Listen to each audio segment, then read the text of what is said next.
Heroes. They come from all walks of life. They come in all shapes and sizes, and even from different professions.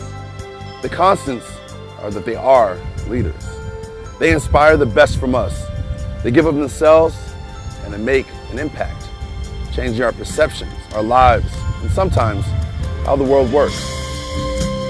I'm here to tell you about one of my heroes, a man who has made a real difference for his company and countless people on a worldwide basis, a mentor who has helped me and many others, and a person I feel privileged to call a friend, A.G. Lafley.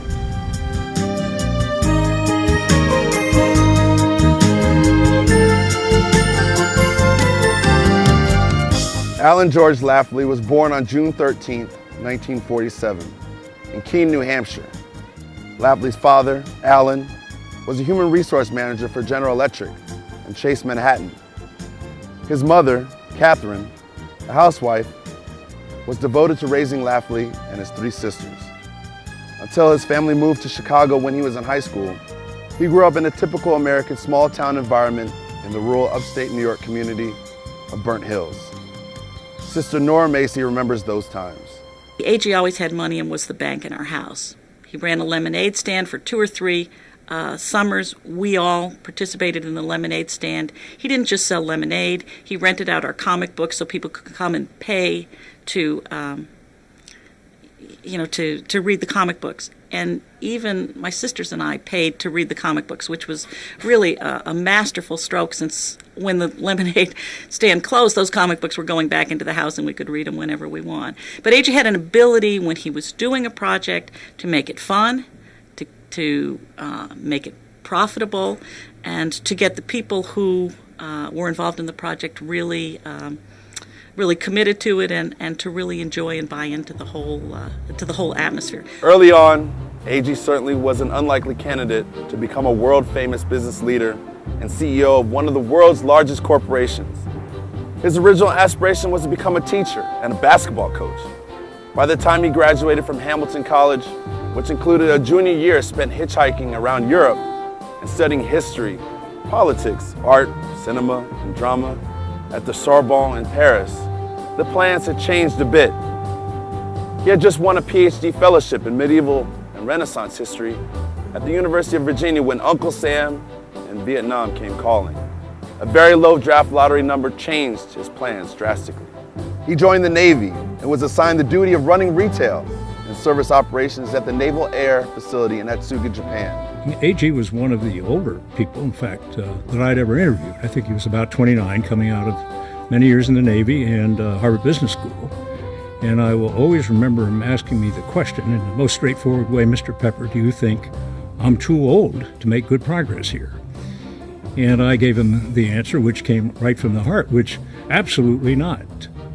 Your progress is going to depend entirely on how well you do, and you do really well, you'll move really fast. Well, I knew he was good on the spot there, but little did I know then that he'd be moving ahead really fast. In 1994, he was given the opportunity to grow the fledgling Asian marketplace, eventually leading record growth in 15 countries with over 60% of the world's population. From his headquarters in Kobe, Japan, through turbulent economic times that included the 1995 Kobe earthquake, he researched and not only refocused P&G's lackluster Japanese cosmetic business into a success story, but made SK2 skincare cream into the #1 brand in Japan. 今この肌だったら悪くないと思わない？ピテラが導くクリアな素肌を SK2. By the time he left to take over North American operations, he had helped build the China marketplace from a $90 million a year business into a nearly $1 billion market.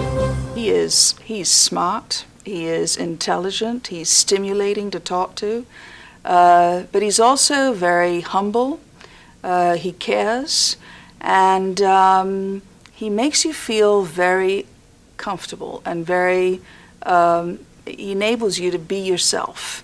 And I think because of that, he gets the best out of people. Dad only ever had 2 jobs, the Navy and Proctor. So I think he obviously did a good job of navigating those companies.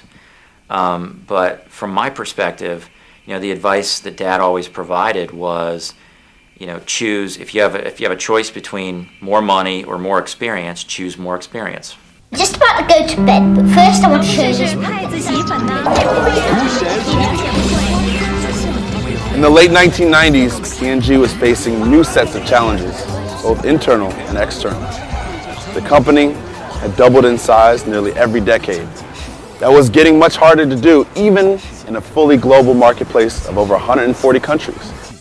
One of AG's most enduring contributions when he took over in 2000 was to reaffirm Procter & Gamble's purpose, values, and principles. Our purpose is to touch and improve lives now and for generations to come.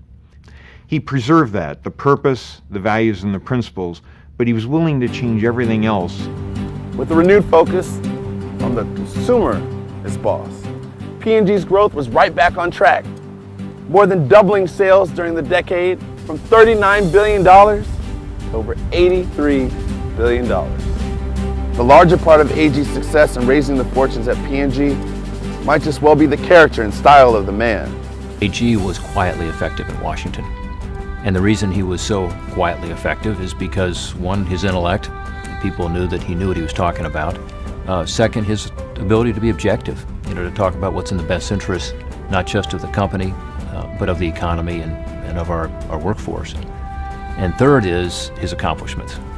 He just comes with great credibility when he comes into a room in Washington because people know what he's done here at Procter and the kind of expansion that was undertaken under his leadership and the opportunities he's created. So there can't be a better, more effective advocate in Washington than A.G. Lafley. I think he realized that his role as CEO transcended sort of the more narrow definition of business success and business results, and recognized that all stakeholders have to have success and skin in the game, so to speak, with the success of a company like Procter and a leader like AG for it all to work. And so I think he took that commitment to community, that commitment to people and their lives very seriously and very purposefully. I consider A.G. Lafley to be an extraordinary individual. When I reached out for a mentor, as busy as he is, he took time, and still takes time, to work with me, to help me envision a life as full and as rich as possible. And he has done this quietly for many others over the years. A.G., you richly deserve this honor. Thank you. From all of us, you have helped to make a better future and a better world.